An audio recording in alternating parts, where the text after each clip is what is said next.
Bueno, mi nombre es Miguel González. El tema a tratar para esta sería las compuertas lógicas. Entonces, las compuertas lógicas se han diseñado para simplificar un poco los circuitos, hacerlos más pequeños. Este paso lo logró el señor George Bullen, que fue la persona que diseñó las compuertas lógicas. Después de haber diseñado esas compuertas lógicas, nos ayudó a poder lograr que ya los computadores, videos y todo fueran de una forma más pequeña, al tratar eso de manera binaria. Eh, una de las cosas que nos dice esas compuertas es que cuando tenemos una entrada, digamos, de un 1, eso significa que tenemos 5 voltios que nos están pasando por ese circuito, por ese componente, y cuando tenemos una respuesta de un 0, significa que no nos ha pasado ningún flujo de corriente. Ese es el método por el cual se han comenzado a trabajar las compuertas lógicas, todas a través de binarios, y existen unos tipos de tablas, tipos de compuertas lógicas. Estos tipos de compuertas lógicas son la AND, OR, SOR, NOT, NAND, NOR, XNOR y buffer. Cada una de ellas tiene un comportamiento y una manera diferente de asimilarlo.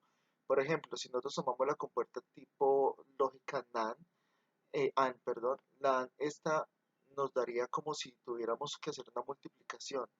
Ella se comporta entre dos entradas y nos arroja una salida. Entonces tenemos que cuando nuestra eh, tenemos como entrada 0 y 0 en los dos puntos de entrada, en A y B tenemos 0 y 0, pues nuestra salida va a ser 0. Eh, Esta solamente se cumple como si fuera la multiplicación. Cuando tenemos en ambas entradas un 1, nos va a arrojar como salida un 1. Podemos sumarla de esa manera. De resto, en cualquier otro de los casos que se presta, nuestra salida va a ser 0. La compuerta tipo OR es todo lo contrario. Pasa de ser que solamente cuando no tenemos ningún flujo de, de, de, de entrada, o sea, tenemos como respuesta 0, como entrada 0, ella en ambas entradas tenemos 0, nuestra salida va a ser 0.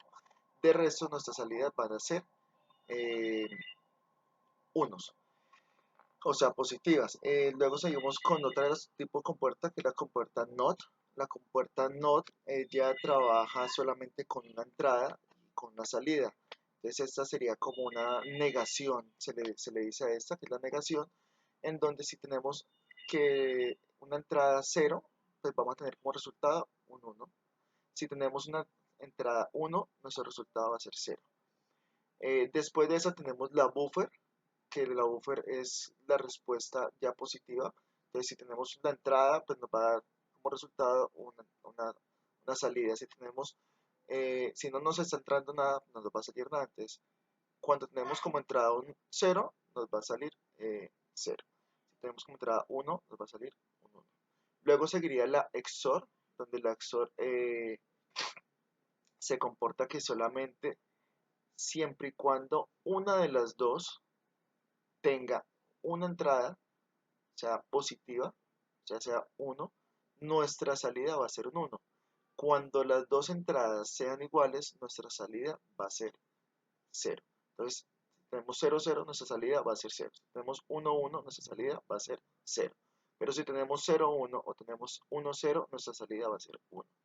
Eso sería para la O XOR. Luego tendríamos la compuerta no AND. Esa compuerta es la negación de la AND. Entonces tenemos que cada vez de que eh, nos va a arrojar, siempre y cuando tengamos las dos entradas en ceros, nuestra salida va a ser un 1.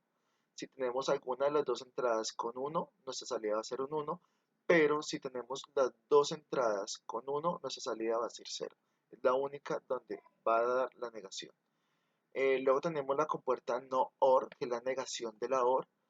Va a ser exactamente lo mismo, o sea, va a ser la negación de la OR. Entonces, en esa tenemos dos entradas dos entradas, una salida. Las dos entradas si están eh, en ceros o están, no, si las dos entradas están en ceros, nuestra salida va a ser 1. En resto, desde que haya algún flujo de corriente o tengamos un 1 en nuestra tabla, nuestra salida va a ser 0. Y tenemos la compuerta, es la no SOR, que es donde tenemos que solamente se va a dar cuando tenemos dos entradas iguales, vamos a tener una salida positiva. Entonces 0, 0 va a dar 1, 1, 1 nos va a dar 1. En otros dos casos donde tenemos una entrada positiva y una entrada negativa, nos va a arrojar 0. Eso sería todo para este tema. Muchas gracias.